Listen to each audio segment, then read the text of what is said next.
Boys, this is your Commissioner Robert Forsyth coming to you live from Pottstown, PA. It's November 26th, the day before Thanksgiving, also known as Amateur Night, but that's not stopping us from the Week 12 version of Bob's Big Board Power Rankings. Let's fucking do it.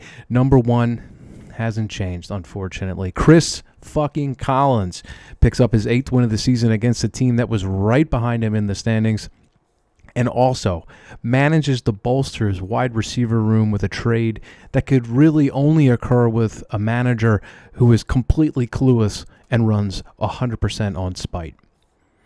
2 in this week's Power Rankings, Ryan Hess falls a spot, his 5th win in a row, and now has won 8 of his last 9, and simply drops a spot due to his opponent, but is absolutely still king of the castle. 3 up to It's a bird. It's a plane. No, it's Dave Sakers. Bob Loves Dick has been on a terrific tear over the last 6 weeks and has locked down 5 of his last 6 and has managed to score an average of 150 points over that same span. He also authored his first Big Bob's Big Blowout as he thrashed Greg by 66 points en route to his 3rd win in a row. Sakey's is white hot. 4 this week's Power Rankings, it's your boy. We're down 1. We did what we had to do last week. We took out the trash as expected. We've only really had one letdown week all season, so the consistency is something that I really like to see. But we'll be looking to squeeze a little more juice from the rind as we start to ramp up for playoffs. 5 down to Pete Scottolene. A loss this week that sees him fall back into the melee that is the middle of the standings, but in no means does that mean he's out of it. I think we all would have loved to see him collectively kick Collins right in the teeth. It just didn't happen. 6, Dennis Rams up 1.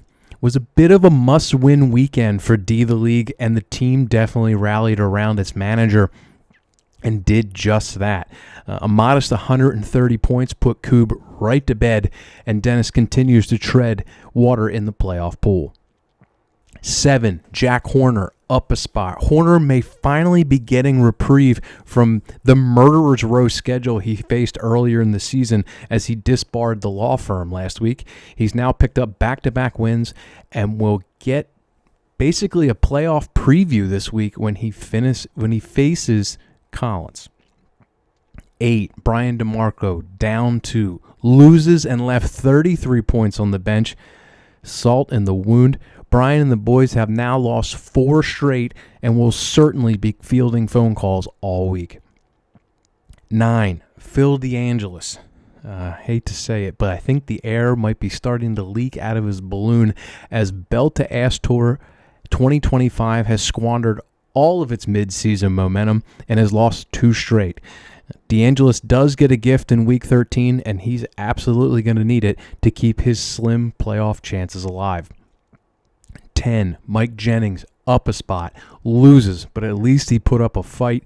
This team has packed it in on the 2025 season, and rumor has it that Slaughterhouse 5 may be looking for new management as soon as next season.